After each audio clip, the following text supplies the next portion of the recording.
Good evening. Okay, so first it was the high interest rates, the low inventory.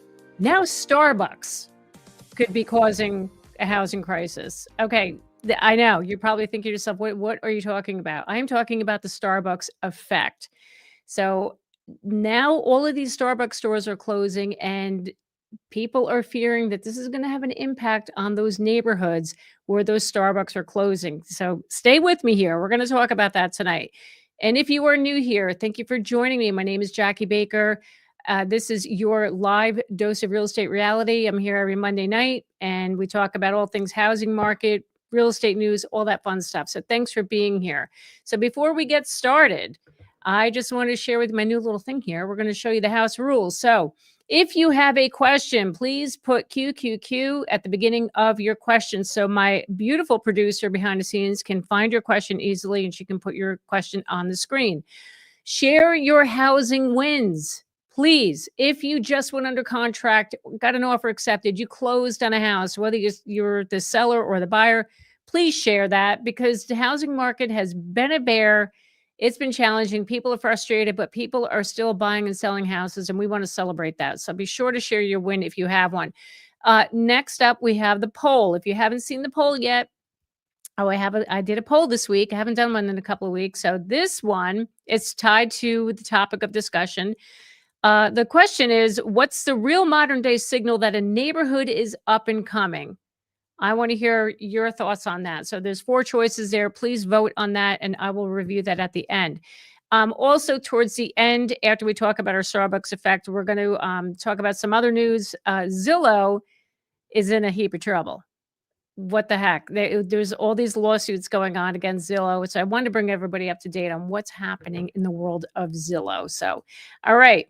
Good evening. Got some of the regulars back. Ms. H, Someday Defect, what's going on? Thanks for being here. So let's get into this. So the Starbucks effect. The Starbucks effect is there's this notion, this theory that when a Starbucks goes into a neighborhood, into a town, it's supposed to increase property values. So now these Starbucks stores are closing. Now they're fearful that it's going to bring down the property values. It's going to cause a little bit of a crash. Wouldn't say crash, but I'm getting a little dramatic here. So let's talk about what this means. So I got a bunch of stuff to share with you guys tonight. I was reading up on this. I couldn't believe it. You've got to be kidding me. Okay. Here it is. Okay. So Realtor.com just came out with this. And I thought this is good. I'm just trying to make this a little bit bigger for you guys. Okay. All right. Hundreds of Starbucks stores are shutting down. Here's how it affects home values across the U.S. Who would have thought? Who would have thought that Starbucks would have that much of an impact? But here we are. All right. Starbucks, a staple in so many communities, is closing hundreds of locations across the U.S., and no neighborhood is immune to the cuts, with both suburban and metropolitan stores on the chopping block. The coffee giant says the plan is to shut down stores that are financially underperforming or unable to provide the in-store experience customers have come to expect. During the review, we identified coffee houses that were unable to create the physical environment our customers and partners expect, or where we don't see a path to financial performance. These locations will be closed. So Starbucks has traditionally been located in bustling communities, and with the price of a grand latte close to $6 at some locations, one can expect a Starbucks store in middle to upper class neighborhoods. Todd Drowlett, a real estate expert who once served as the youngest exclusive broker for Starbucks, scouting new locations, and who now represents a large Dunkin' Donuts franchise in New York, agrees. People consider a neighborhood's total package. Having amenities in close distance adds to the desirability. Everyone wants convenience today. Whole Foods still brings with the brand a feeling of upscale community because people know the type of neighborhoods they are located in. All right. Oh my gosh, these stupid pop-ups. Anyway, okay, so what happens to property values when retailers close? The departure of a major brand like Starbucks can cause ripple effects in the local real estate market. The opening of a new Starbucks has long been associated with the Starbucks effect, a term used to describe how the presence of the brand often signals the neighborhood's rising affluence and desirability. The presence of the cafe could then add to the area's appeal, along with the other factors that convinced the company to open the location to begin with. Put differently, Starbucks doesn't cause home values to rise on its own. Instead, it tends to open stores in neighborhoods where other factors such as economic growth, rising demand, and increasing property values are already at play. Jones says closures can reverse this perception, signaling a decline in foot traffic or consumer demand. Drowlett adds that while one closure might not do lasting damage, multiple shutdowns could start a negative trend. If it begins a downward spiral with two or more, it will hurt surrounding property values. Dowlett also notes that Starbucks no longer carries the exclusivity it once did.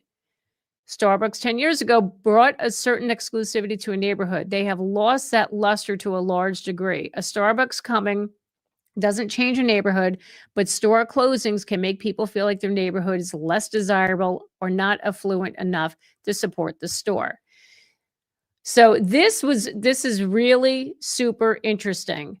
I will tell you, I do remember hearing this when people would say, "Oh, there's a Starbucks coming to this area that, oh, that's so good. It's so good for our community."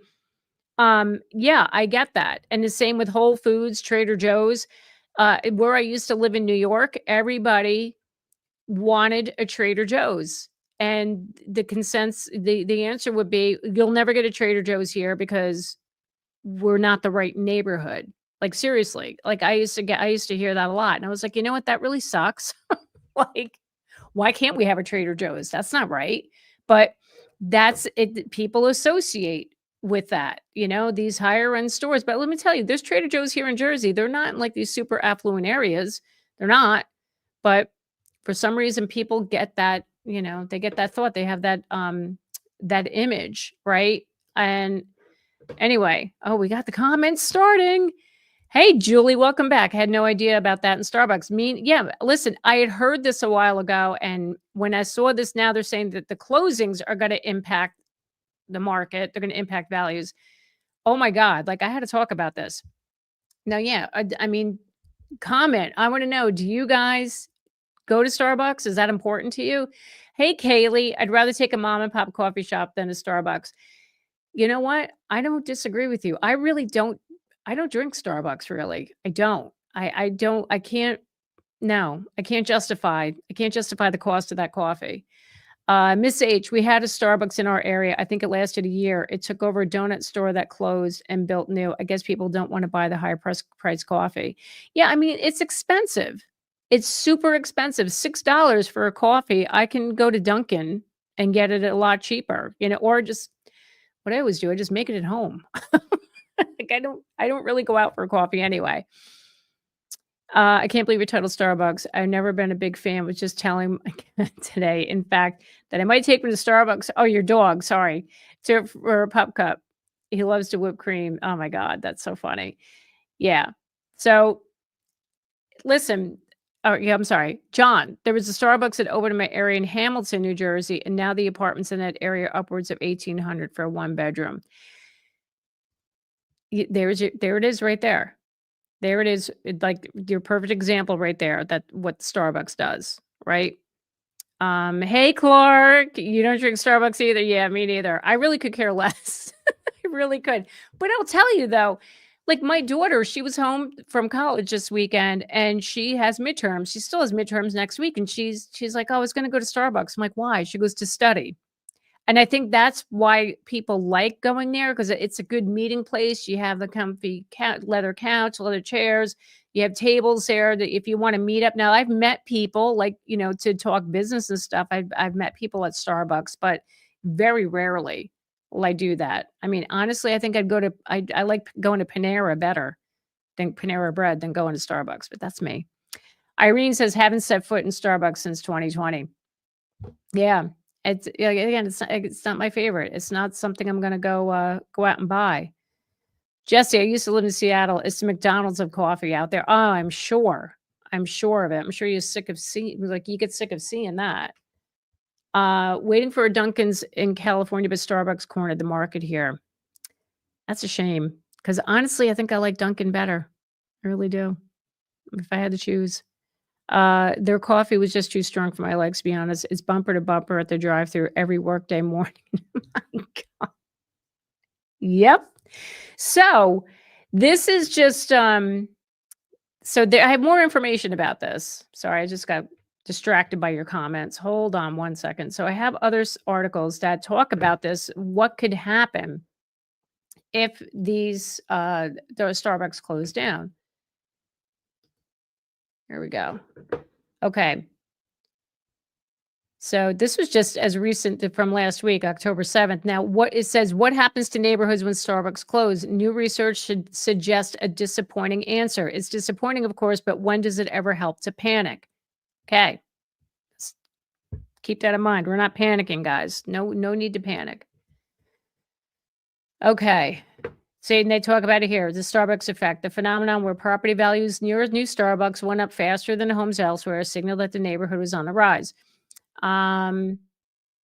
Okay. So this person wrote, I wrote recently about how the fact that Starbucks is closing in my old Washington, D.C. neighborhood hit me a bit more emotionally than I might have imagined, especially in the context of Starbucks closing literally hundreds of locations across the country. Now analysts are starting to examine what these closures mean for the surrounding real estate markets. The findings aren't great, but they're also more nuanced than you might imagine. So they refer back to the Realtor.com article here, the reverse correlation. So Hannah Jones, senior economic research analyst at Realtor.com, explains while Starbucks closures won't tank property values immediately, they do signal something concerning: weakening demand, reduced walkability, and shifting neighborhood dynamics. This is especially true when multiple Starbucks locations close in city stores or densely built commercial corridors, the very places where Starbucks initially thrived. The metro areas with the most closures: Philadelphia, Northern Virginia, Baltimore, and my old home, Washington, D.C. In Philadelphia alone, 5 stores recently shut their doors, sparking protests from current and former employees. Okay, so the chicken and the eggs. Here's where it gets interesting. You might remember the original Starbucks effect was always a bit of a chicken and the egg situation. Did Starbucks cause property values to rise, or was Starbucks just really good at identifying neighborhoods that were already on an upward trajectory?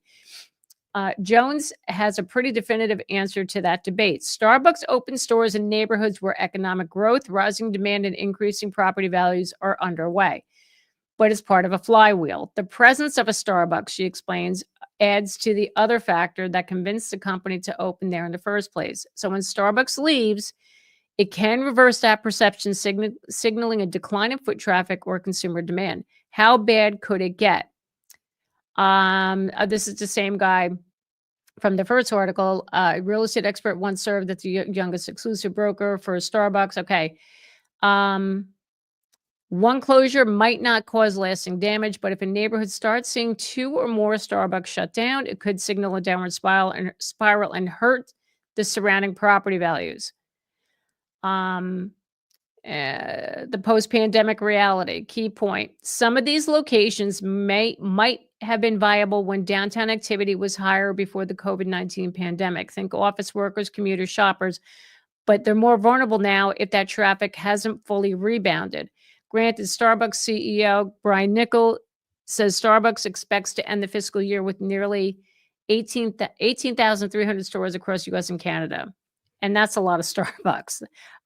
Anyway, once more, I wrote that while I wrote almost the entire book once more, I note that while I wrote almost an entire book in that Washington, D.C. Starbucks, the truth is that I live just as close to another Starbucks now, one that isn't closing on the closing list. Thus, I doubt there's any reason to panic about your neighborhood if you're a homeowner near a Starbucks that's closing. It's disappointing, of course, but when does it ever help to panic? This person's got good advice. Still, if you start seeing multiple closures in your neighborhood's commercial corridors, it might be a warning sign. And he goes on to say, was the Starbucks effect really ever about the coffee? I think it was about what Starbucks represented about the neighborhoods it was in. Neighborhoods with enough affluence, foot traffic, community activity to support the premium coffee shop. So Yeah, this is, I guess we shall see. We shall see where this ends up.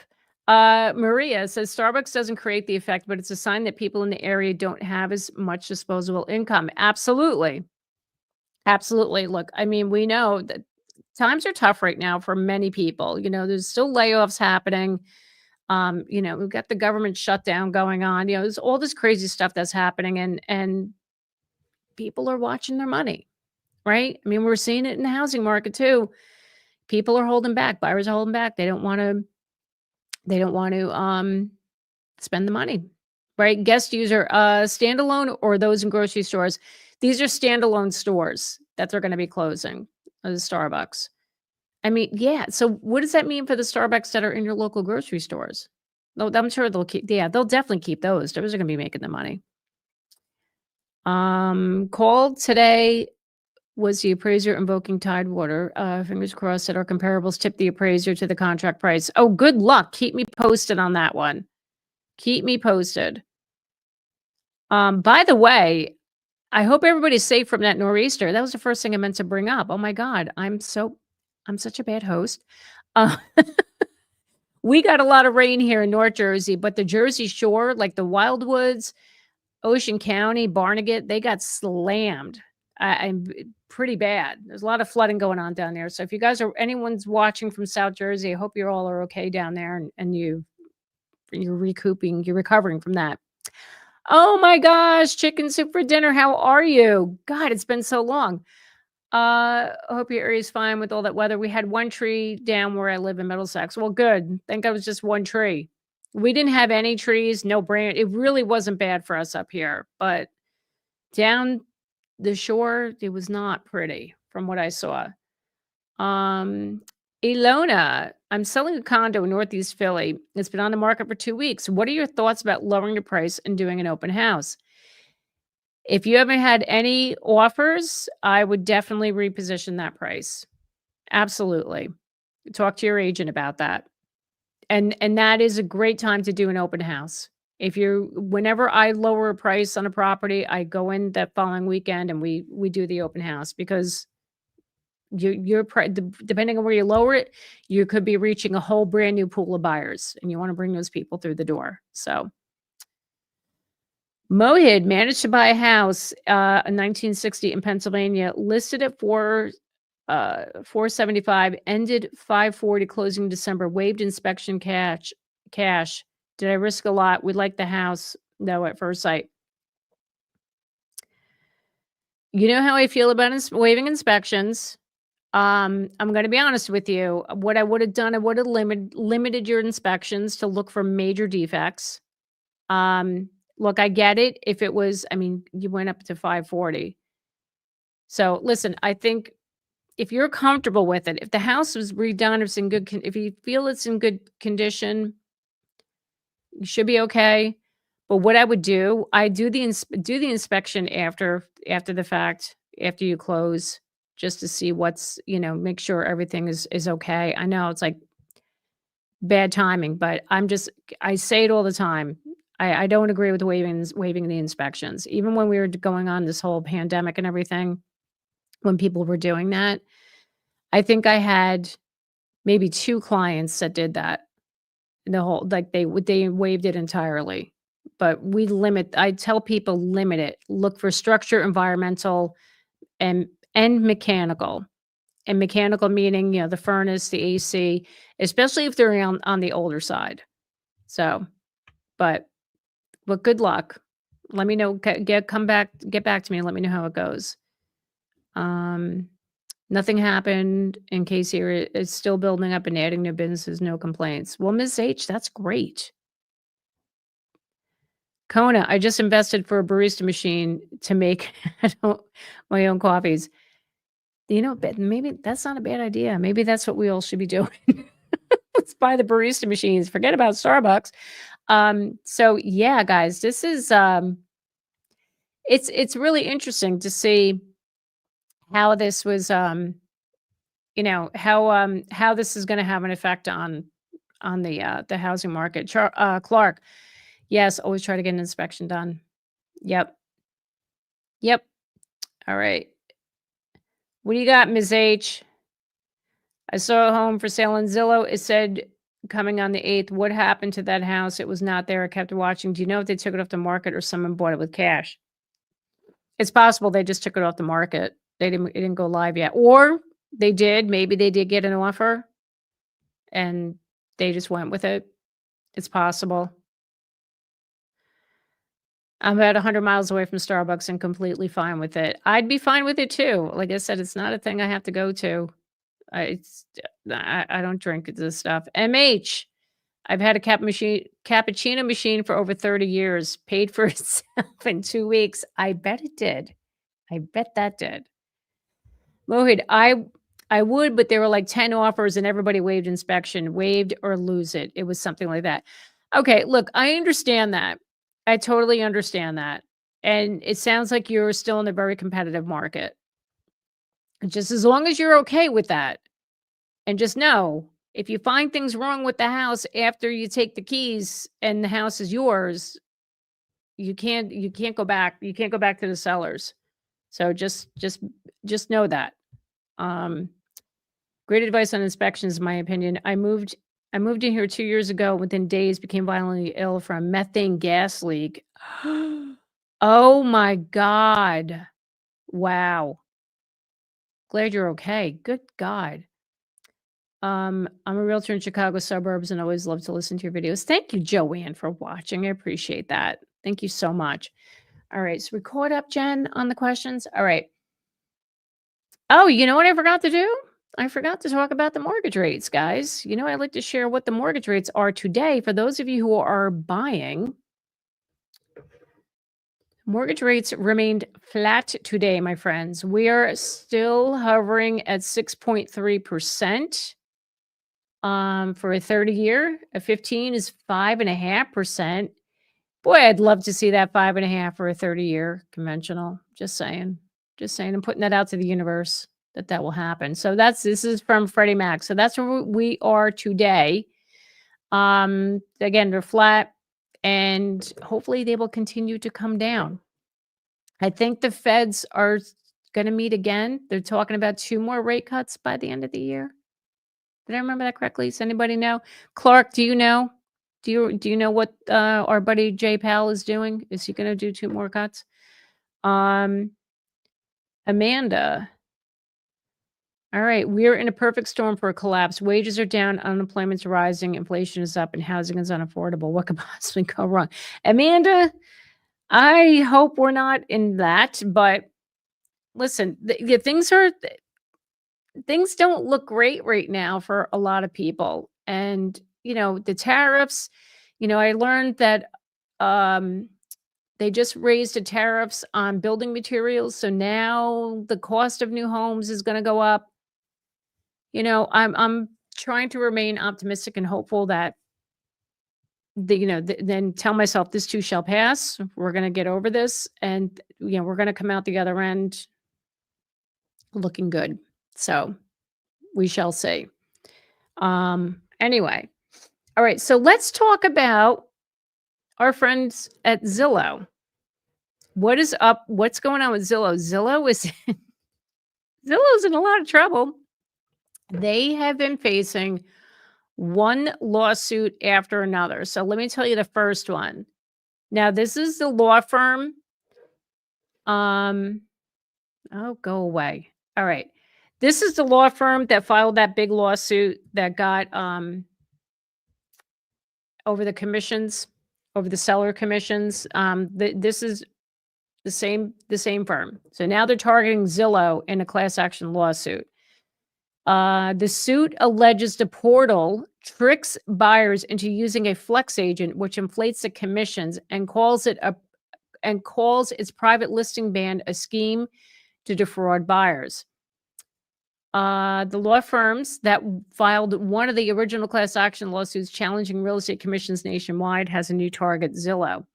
In a draft complaint shared exclusively with Real Estate News, attorneys from Hagens Berman and Cohen Milstein allege that home search giant inflated costs for home buyers through its Zillow Flex referral program, which charges agents up to 40% for a successful transaction. The suit claims Zillow's referrals to agents, which garnered more than $2 billion in revenue last year, illegally maintain high and inflexible commissions. We believe Zillow is well aware of the potential of ill-gotten gains in this space and has sought to play fast and lose when real people's basic need of housing is on the table. A company with its footprint is not too big to be held accountable, and we intend to support home buyers who have been harmed. Tricks and a lack of disclosure. In the September 19th complaint filed by the U.S. District Court, alleges Zillow is a monopoly in the U.S. market for residential real estate online search services, stating that it claims 66% of the U.S. real estate audience share. 66% of people use Zillow. Oh my God. Zillow's ability to monetize this dominance is based on deceptive and illegal conduct.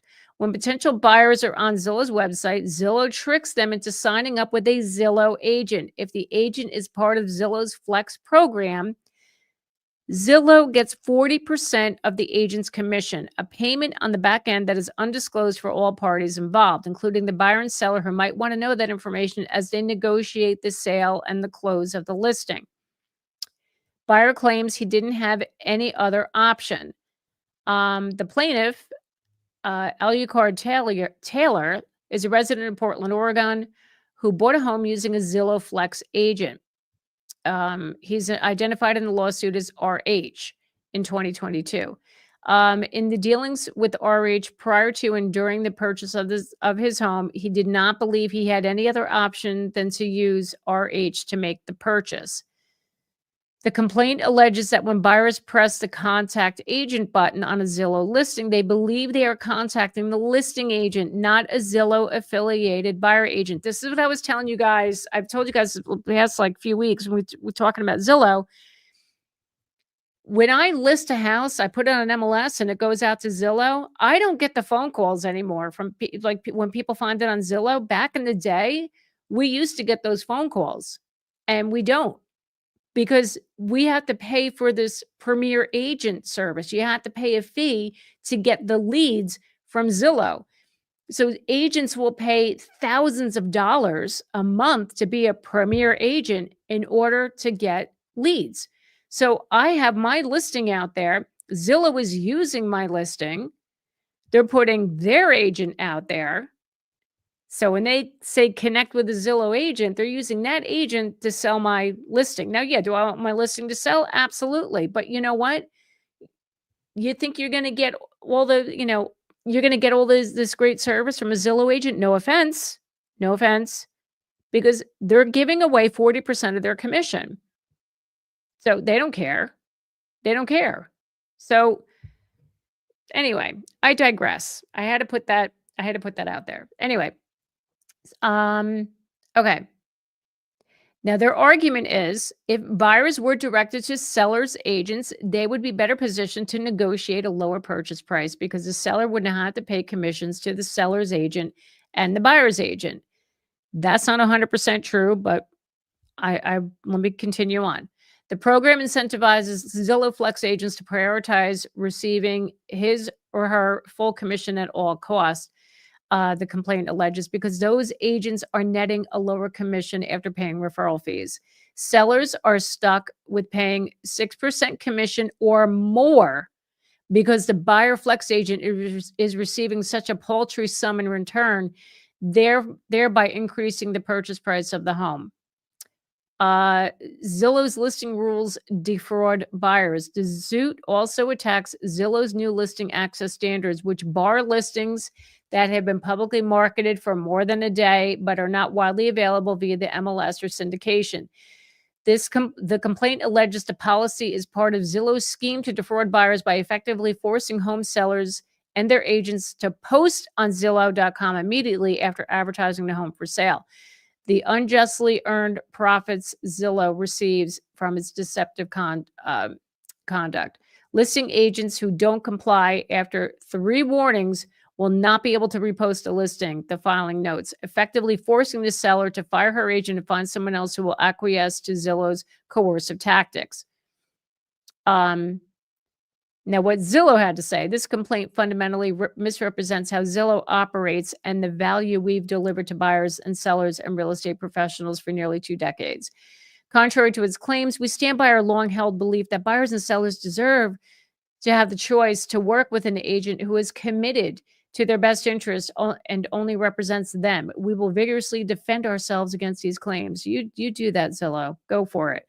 The potential for a major class action. The suit seeks class action status on behalf of all U.S. buyers who bought a home listed on Zillow in the last 4 years using an agent they were referred to through Zillow. The complaint, which also accuses Zillow of violating the Washington Consumer Protection Act and the Federal Real Estate Settlement Procedures Act, seeks a jury trial and treble damages, though no monetary amount was disclosed. So, yeah, Zillow. Yeah, they're coming for you. They're coming for you. Listen, as I just said to you before, how Zillow operates, that's how they operate. So if you're looking online, hold on, let me kill that. If you're on Zillow, I get it. Everybody goes on Zillow to find a house. I totally understand that. It's just a big search engine, like for houses. Everybody uses it. But if you need a house, talk to a real estate agent. And even if you see like Premier Agent next to the listing, if you see a name there, go to that Premier Agent that's with a Coldwell Banker, a Remax, a Keller Williams. Do that. Do not go through the Zillow Flex agent. Clark, Zillow makes you pay, and the agents can also pick what zip code they want to buy from Zillow. Yeah. Yeah. That's exactly it. I know agents like the larger teams here in Jersey. I'm not kidding you. They pay $2,000, $3,000, $5,000 a month to Zillow to get leads. I'm not kidding you. And it's so stupid. Like the way it used to be, we put our listing out on MLS and went to Zillow. I would get the phone calls, right? People would be dealing directly with me, the listing agent, the one who knows everything about the house.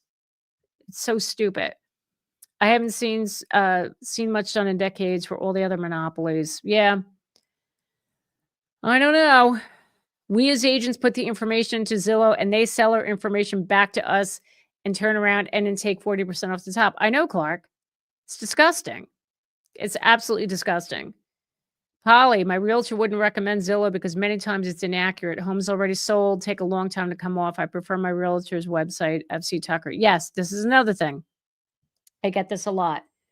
The Zestimates. Well, no, forget about that. Let me step back. If you see, I have clients of mine, they'll text me a house to see on Zillow. Can we go see this? And I look on MLS and I'll be like, it's already under contract, or it has an accepted offer. Now, the problem here with New Jersey, we have the attorney review period. So when an offer is accepted, it has a 3-day attorney review period, and then it goes under contract. So it's then when it goes to Zillow, it'll show pending on Zillow once it's under contract. But when it's an attorney review, that information, for whatever reason, does not transfer from the New Jersey MLS to Zillow. So when my clients see a house, they're like, oh, can we go see this? And I pull it up on MLS and I'm like, oh, we can't because they already accepted an offer and they're an attorney review. So annoying. And can we talk about those estimates? Now, Zestimates, I will give them a little bit. They've gotten a little better over the last few years, but I still take issue with it because they don't pull accurate information. They're not pulling comps from homes that sold in your town.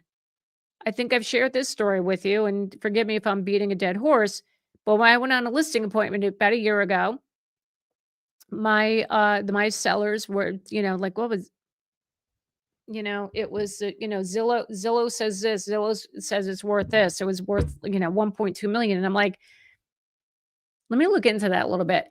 And when you look, you scroll down and you can see where they're pulling, what other comps, what are the homes that were they comparing to their home? And where were they pulling the homes from? From towns, surrounding towns, not in our town. So I pointed that out. I'm like, this is not accurate. What I'm telling you is that this is more realistic price based on what's sold in our town. Zillow is pulling information from these surrounding towns. No, no, no, no.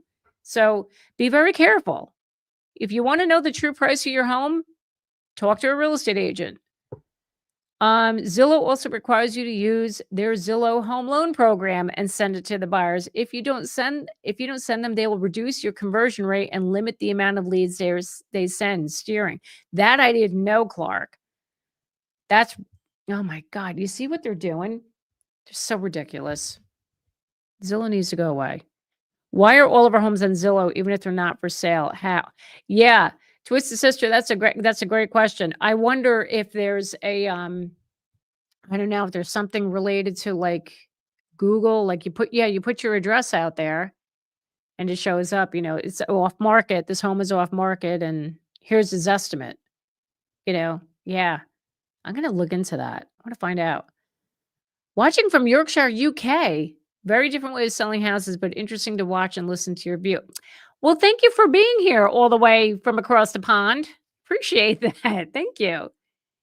First time home buyer found a house on Friday. I could tell it was going to go quick, so we toured it the same day, put an offer very 5% over ask. My offer was accepted. Yes, I love that. Congratulations. First time buyer. You see that? See that, everybody? First time buyer, offer accepted. Still buying houses. It's still happening. They're trying to create a rival site to Zillow called Cribio. Right now they go by brokerdata.com, I believe. I haven't heard that one either, Clark. You got some good information there. Learning so much from his channel. Thank you so much. That's the goal. I just want to help you guys out. Want to make sure you're they are hoping that another base cut might come the end of October, but not sure. Oh, go back to the interest rate, the Fed funds rate. Thank you. Thank you, Clark. Thank you. Appreciate you. All right, what else? Bucky, what's the best online tool for me to look up the current value of my house? Is it Zillow or something else?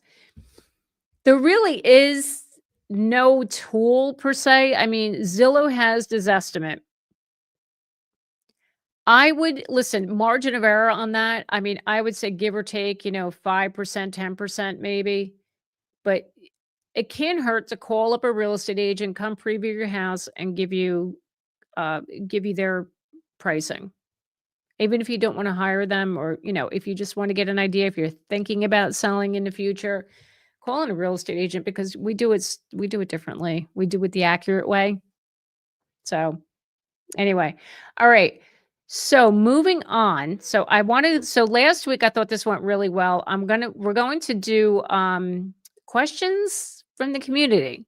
So I have a couple of questions that I pulled off of from my videos. So this is interesting. I wanted to share this with you guys. What can you tell me about spec houses? I knew someone who bought a brand new one, and a year after they moved in, the first floor ceiling in 2 places sprang a couple of leaks. As it turns out, the pans for the upstairs showers were not installed properly. It cost him over $10,000 to fix it. What has he done now? Moved to another city and bought another spec house. Yeah. So spec houses, spec houses, I'm even thinking about like the model homes, right? When you go into these new build communities, the larger communities, I don't think they're built as well because they have to slap these things up to show people what the house is going to look like. I would think if you're buying one of those, they're going to put the warranty on it. Like if you were to buy any old house in the community, right? Just typically for the interior of the home, just typically a 1-year warranty. It covers everything. And then it's a 10-year warranty for the outside of the house. I would think they would do that on spec homes. That would be the right thing to do. But I don't know, call me crazy.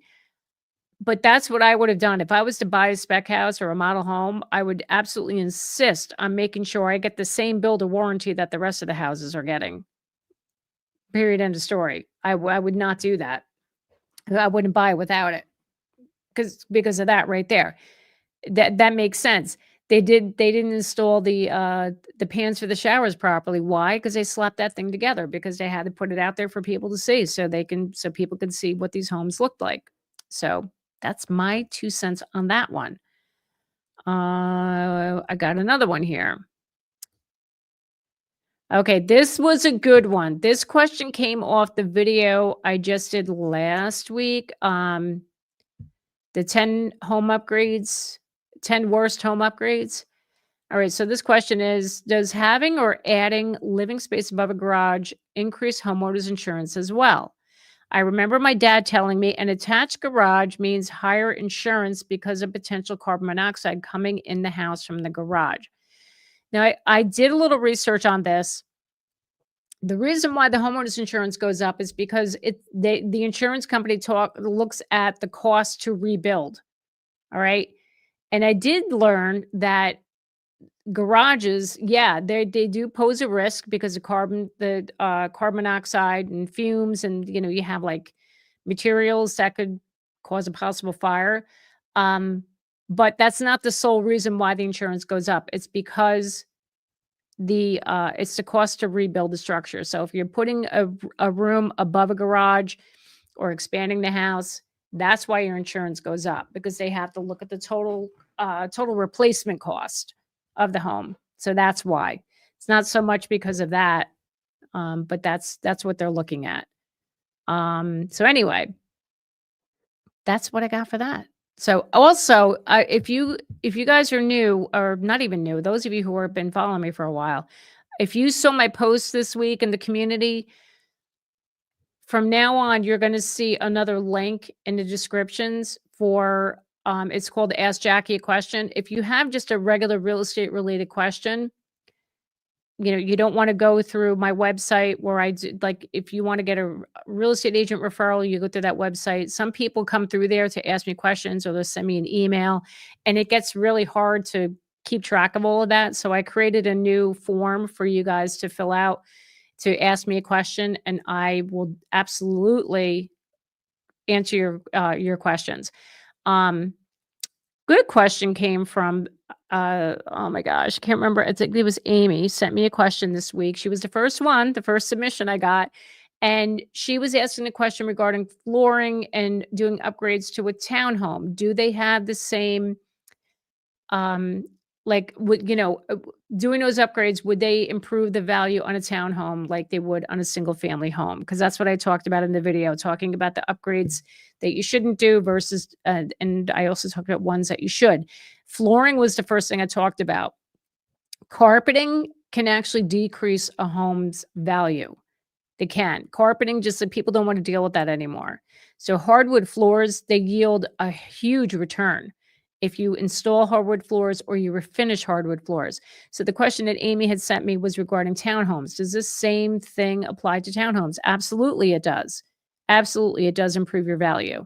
So I had suggested to her, like in townhomes, luxury vinyl is very popular in townhomes. They look great. They look similar to wood, not too similar, but they kind of give that hardwood floor look, and they wear very well. So there you go. There's another question answered for you. Cheryl, what is going on? Where have you been? You're so right. Inspections. Our deal fell through selling a condo in Cape Cod. Inspection showed a bunch of problems, including mold in the attic. We didn't even know we had an attic, costing us money and time. Oh, Cheryl, I'm sorry. So, Cheryl, I'm so glad you're bringing this up.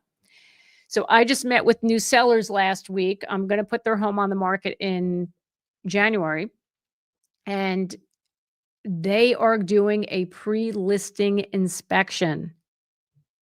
This is very important. Oh my gosh, I wish I talked about this sooner, Cheryl, so you would know. Look, if you got the $500-600, hire a good inspector to come out, look over your home, see what's what. If there's any issues, you can get them repaired before you go on the market. And this way, you should be good to go. Now, the buyers are still going to do their own home inspection, as they should. Don't think that you can take your home inspection report and just share it with your buyers and say, "Hey, you don't have to do an inspection. We have it right here. You can use that." No, that's not what that's for. That's for you to identify your problems, the problems in the home before you go on the market. I think it's so key to do that. And I highly, highly, highly recommend that people make that investment and hire a home inspector before you go on the market. Just check it out. Um, Joanne, I second this for accurate CMA. Go to the real estate agent. Yes. CMA meaning comparable market analysis. Absolutely. Inventory homes are no different from pre-sales, except that agents of the builder make all the selections. Okay, thank you. Thank you for that information. Hello from Yorkshire. Moved house recently. Took from April until 3 weeks ago for a sale and purchase to go through. Had to pay the government 4,000 plus tax. Cost about 15,000 in all. You got to pay 15,000 in taxes altogether over there in the UK to close on your house. And it went from April until, oh my God, 6 months to close on a house. Wow, that's a long time. I'm so used to, like, we close them quick here. Sometimes they get dragged out. Depends. I think the longest I've had was maybe 4 months. No, scratch that. I did a short sale. I represented buyers on a short sale, and that literally took 9 months because short sales just take forever. Because why? Because banks are annoying. Banks take a long time. So yeah. How are we doing with our poll, guys? Are we answering? All right, we only got 112 votes. Come on. Come on, come on, come on. I need more. I need more. What else? So anyway, guys, so that's what we got going on. So Starbucks, I don't know, Starbucks, Trader Joe's, Whole Foods. I mean, yeah, it definitely can impact the values of homes as we've seen. But, you know, yeah, it can be a little scary when you're seeing things close down. But the way I see it, it could be temporary. Another business could come in and boost the economy. You just don't know. Um, 15,000 including solicitors and estate agents, 6 months, not unusual to be honest. Wow. You got a lot of patience. My clients would be like, "No way. I want this done and over with," because it's so stressful. They want it to be done in like 30 days. Victoria, what if I have hardwood flooring and an area is a little worn out? It's not that expensive to get flooring refinished. So I would call in a hardwood specialist and see what it would cost to refinish. Do I have to replace the whole thing if it's throughout the first floor? You might not. You're not replacing, you might just need to refinish it. There's a big difference. I would call in a flooring specialist to have them evaluate it, and they can tell you they'll make recommendations on what you should do. If there's a person passed away in the house, is that house still a buy? Yeah. I mean, there are some cultures and some beliefs that, people will not buy a house where someone had passed away in it. And I totally respect that. I just recently had that. I had a client, it was her culture. She's like, absolutely not. I can't, I have to know if a person died here before I make an offer. And, which that was her thing. And that was fine. Um, but yeah, I mean, you can still buy it as long as it doesn't go against, it doesn't freak you out. I mean, people die in homes, like especially older people, they do. Now, other things, like really bad things, like, the M word or somebody's murdered, I don't know. Yeah. I mean, you can still buy it, but you just know there'll be a stigma attached to the house if it was like a big deal, it was like a big news story, whatever. Um, do you lose money on removing a bathtub to make a larger bathroom shower? Not really. As long as you have a bathtub in the house, this is my opinion. This is my opinion. As long as you have a bathtub, like say, if you're talking about doing like the master bathroom, you just want to make that one big shower, but your main bathroom, let's say the bathroom that your kids would use, you have a bathtub there, keep the bathtub with the kids' bathroom because my experience, people need a bathtub for their kids. especially when they're little. They like to take baths. But, if you have one bathroom that has just a big shower, a big walk-in shower, I don't see an issue with that. I mean, that's what I have. I have a shower. I don't have a tub in my bathroom, just in my main bathroom, that my kids use. Victoria, you are so welcome. You are so welcome. I love the chat tonight, guys. Thank you so much. I converted a small bedroom to a custom walk-in closet. Will this hurt my resale? It's a small 3-bedroom, 2-bath home in Queens. Here's my recommendation. When you go to sell that, get rid of that closet, because people want an extra bedroom. I know you're probably going to hate me for saying this, but I've walked into homes like this where people have converted bedrooms into closets. They look lovely. I get it. But what do my buyers say? Now I have to convert, because they had like shelving and all this stuff. Like it would look beautiful, but all they kept thinking about is, now I have to convert this back to a bedroom. So prior to putting it on the market, convert that back to a bedroom so people can see that it is a true 3-bedroom house. Just my opinion. Do you think listing a home in the wintertime is good? I saw a home that was listed and the inspector missed things that were broken, leaking in the walls, sold the home, water in the basement. I do think it's good for a couple of reasons to sell in the winter. Number one, you have less competition, right? Because in the spring market, everybody puts their home on the market. So then you're going to be competing against other homes. So less competition for you. And yes, if in the wintertime, and especially if it's snowing, it's raining, it's a good time to preview homes, because it's why you can see, like, how is that house withstanding the treacherous weather? Like, are there leaks? All that stuff. So I think it's a good time. You are so welcome. You're so welcome. But getting back to that, though, quick story. It was during a home inspection years ago. I was showing a house. It was an older home. The home was built, I think, in like 1910. So the foundation was just stone. It wasn't cinder block or concrete, because back in the early 1900s they used just stone and mortar. And we were doing the home inspection, and sure enough, it was pouring rain, like monsoon, like your typical summertime thunderstorms. And the water was coming in to the basement walls. Bad. It was bad. So guess what my buyer did? She walked away. Actually, she ran. I told her to run away from that. We're not buying that house. No. So yeah, looking at homes in conditions, bad weather conditions, that's the best time to look at a house.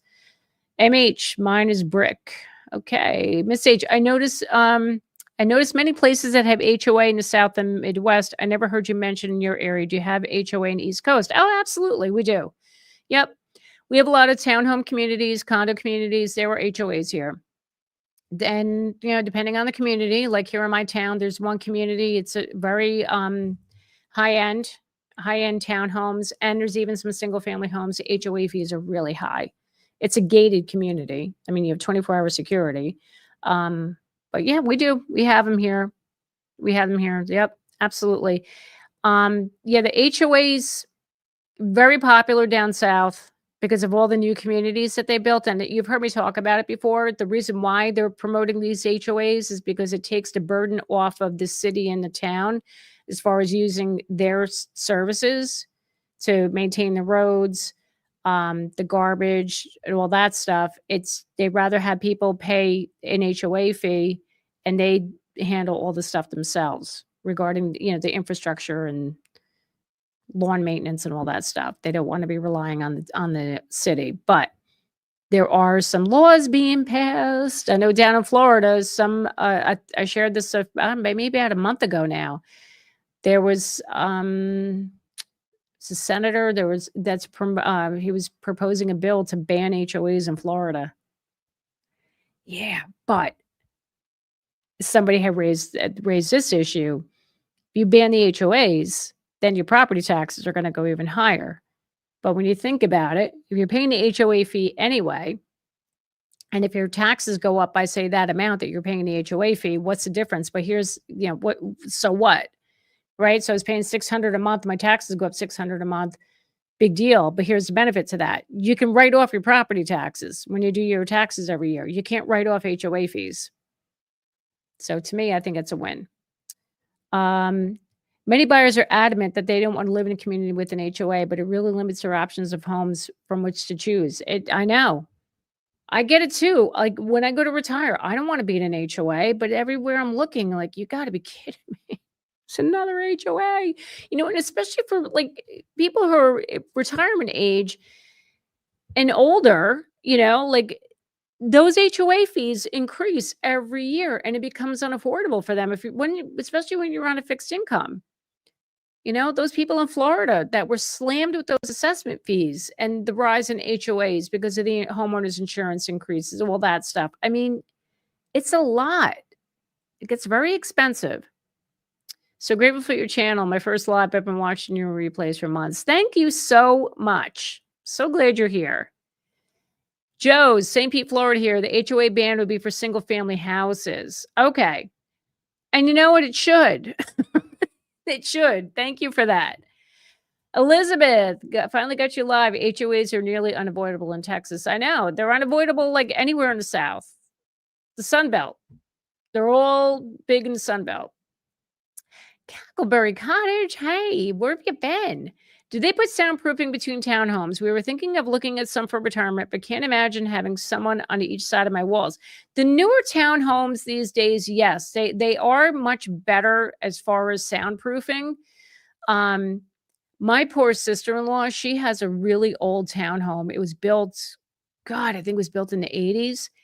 You hear everything like next door to her. I don't know how she lived there. It's awful. So nowadays the newer ones are better.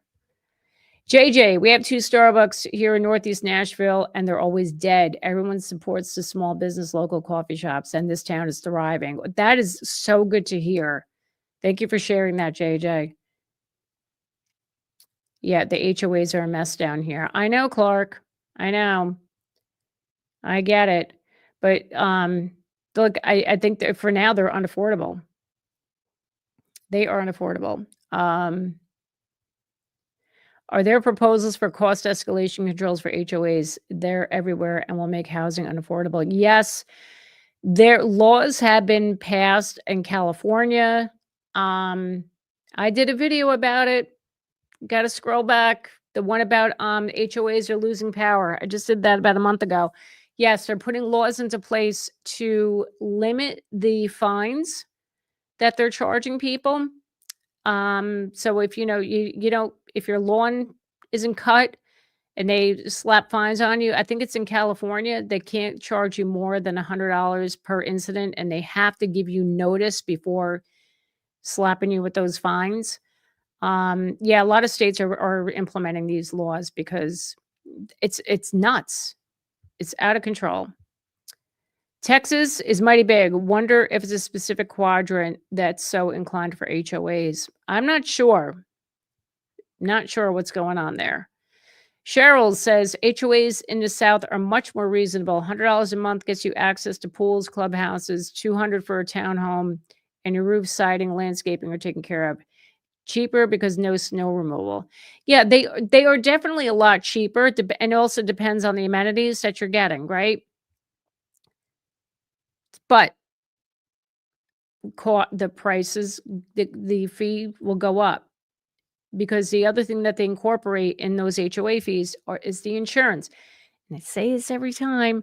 It's happened to me. It happened to me on my condo, my rental property that I have out of state in Delaware. My fees skyrocketed last year because of insurance. Now, is my condo near water? Yeah, I'm near a bay, which thank God. I mean, we did have some flooding in our community. I found out from this last storm. But everything receded. The water receded. Everything is fine now. But the insurance costs went through the roof, literally. And that's going to continue to rise down the road. That's my fear, Cheryl, when you have all the other factors, not just for the cost of the amenities, but the insurance that's going to keep rising. And that's what's going to make those fees go up. And again, you can't write them off. Elizabeth says Houston has a lot of HOAs. Yep. A lot of areas in Texas do. Miss H, do you know if an area of a neighborhood that have been around for 60 years, can they request for their area to be turned into an HOA, or is it just newer homes being built? Anybody can turn their neighborhood into an HOA. If you get enough people that wants it, you can. You can do it. Yep. But like I said before, the newer communities, the reason why they're doing this is because it's to take the burden off the town or city that they're building those communities in. Because some of these communities, we're talking like, 100, 200 homes, in one neighborhood. And that's a lot of cars traveling in and out, it's a lot of people, and they gotta, so then the town doesn't have to worry about maintaining the roads and all of that. And, depending on what climate you're in, they don't have to worry about plowing, right? You're paying an HOA fee to get your own services to do that. Joe says most of the condo HOA management companies hold real estate licenses and try to create owner default so they can get a real estate commission. Why doesn't that surprise me? It doesn't surprise me. How is our housing market here in New Jersey? Steady or slowing down? There are no houses for sale in my development, Morris County. Victoria, we are in what we're coming into the fall, like winter market. Now we're in October. Once we hit the end of this month, the Halloween, it's gonna be crickets. It's gonna be very quiet. The homes that are selling, if it's priced well, they are still selling fast. They are going over ask, not as crazy as it was in the last few years. Recently, I attended a housing market webinar for the state of New Jersey, and they are predicting next year we should start seeing normal appreciation of home values of about 5%. That was normal for New Jersey prior to the pandemic. So we're finally getting back to that. We just need more inventory. We need people to sell, and that's not happening. That's the problem. We just got to get more houses on the market. Arizona is bad for HOAs as well. 9 out of 10 homes we look at seems to have an HOA. I know it, but I don't ever want to be part of an HOA. I know. Hopefully you can avoid that, Miss H, because they're, listen, I shouldn't be bashing and saying that all HOAs are bad. If you have a good board that manages the financials well and they do all the right things, that could be a good thing. And people do like the HOAs because of the rules, because you have to have, certain things you can't whatever, hang a flag. You have to have the house looking a certain way on the outside. Some people hate that. Some people love that because it keeps everything looking all nice and pretty. So it does have its benefits. I don't mean to be sitting here bashing HOAs all day. I know Jen, my producer, is probably like ready to beat me because she loves HOAs. She loves her communities and paid to HOAs because she likes things looking nice. So don't hate on me, Jen. They're not all bad. Cackleberry Cottage HOAs are for rule followers. That leaves me out. Yeah, if you're not a rule follower, you will not jive well with an HOA. They'll be on you constantly to, make sure you take put this away. You shouldn't have a flag. You shouldn't have Christmas lights out. You guys know my story about my stupid garbage cans, and producer Jen can attest to this too. There's the community I had my rental property in, this stupid HOA Karen would send me pictures. Your garbage cans are out on the curb. They should be back in it. Like, they want you to put the garbage cans the second the garbage man drives away. They want the garbage cans back in the garage. I had a tenant there. They worked all day. What did you want me to do? Oh my God, she drove me nuts. Anyway, enough of that. None of your business. Jen, do you see her? There we go. I want to be in an HOA because it keeps my neighbors from painting your house hot pink with purple polka dots. That's another great reason. It is another great reason. I like that.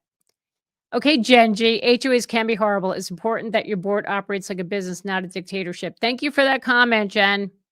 You're absolutely right. Yeah, actually, Jen and I have a mutual friend that's fighting the HOA in his community. They're god awful.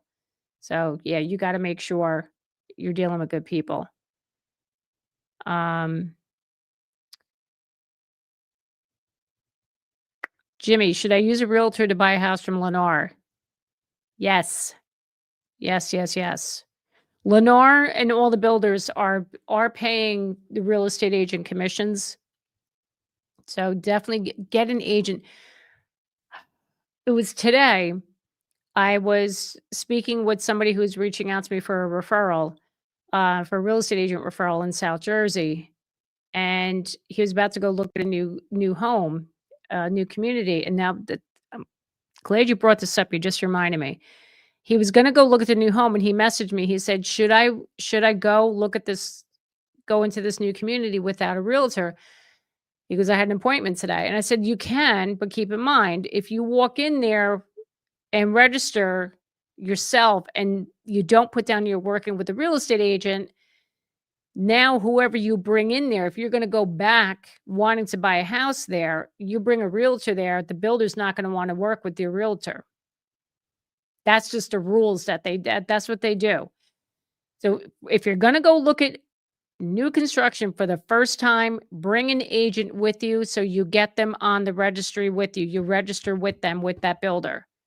This way they get paid. And I say this because it's important that you have your own representation when you're dealing with the builder. I will scream that from the mountaintops all day long. And yeah, okay, you're all like, yeah, because you're a real estate agent. Of course, you're going to promote it. Yeah, because we're here to advocate for you. We want to make sure everything is on the up and up and you're not going to get screwed over. And I'm not saying all builders are scary and they're out to screw you, but some of them are. So you need an advocate. You need representation. So uh make sure to get a final inspection too regarding Lennar. Get an inspection during the process, each phase of the build. Bring an independent inspector. That's what I'm going to say. So you got to spend the money. Spend the money. I live in a very artsy town, and we have had houses painted much worse than pink with purple polka dots. Yeah, that's right. Aren't you out in I think you're in California, right? Because you're, my buddy Joe. Um, yeah. Yeah, well, pink with purple polka dots, may not be all that bad. I don't know. Um, Joanne says I lost a client because of it. Oh, because somebody went to a new construction? Yeah. Yeah, I'm telling you guys, builders, you got to be careful. All right. Um, what do I think of the housing market in 26 in California? So I think we're all in the whole country is going through a correction right now. And I think come next year, I think we're going to probably still see some bumps in the road next year. But if the interest rates come back down to the 5%, I think we might see more balance coming back. So just keep an eye out.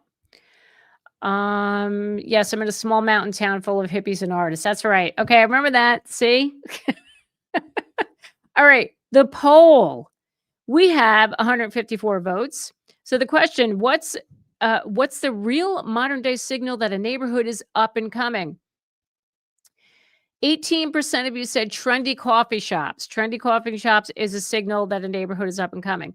New construction homes, 33% of you said that's a signal. Walkable downtowns, 33%. And stores like Target or Trader Joe's, 16%. So very interesting. So new homes and a walkable downtown tied for the win. You guys feel that that's a signal that a neighborhood is up and coming. So thank you all for chiming in. I really appreciate that. So yeah. Okay, so you guys, before you head out, and thank you all for joining me tonight. I think we had about 200 of you on tonight. This is great. Thank you. Appreciate it. If you guys need a real estate agent in your market, this is my website. Go here. click that button, request an agent referral. There are 2 forms. You have the initial form, and then you're going to get an email with a questionnaire. Please fill out the questionnaire. I need that filled out in order for me to find the right agent for you. As much detail as possible. It just makes life easier, and I don't have to message you and harass you unless you want me to. But, some people like to hear from me, which, I like talking to you guys too. So anyway, so that's the website. Go there, fill it out, and I will get you an agent as soon as possible. And also don't forget, if you are here in Northern New Jersey and you need to sell or buy a home, I got you covered. You can work with myself and my team. We'd be happy to assist you. There's another link down below, specifically for New Jersey. So please click that, and I will set up a Zoom consultation with you. And that's it. That's what we got going. Thank you guys for being here tonight on Columbus Day. I'm sure a lot of people had off from work today, and I appreciate you joining me. It was a good time, as always, and hope everybody has a fabulous week. See you all on the next one.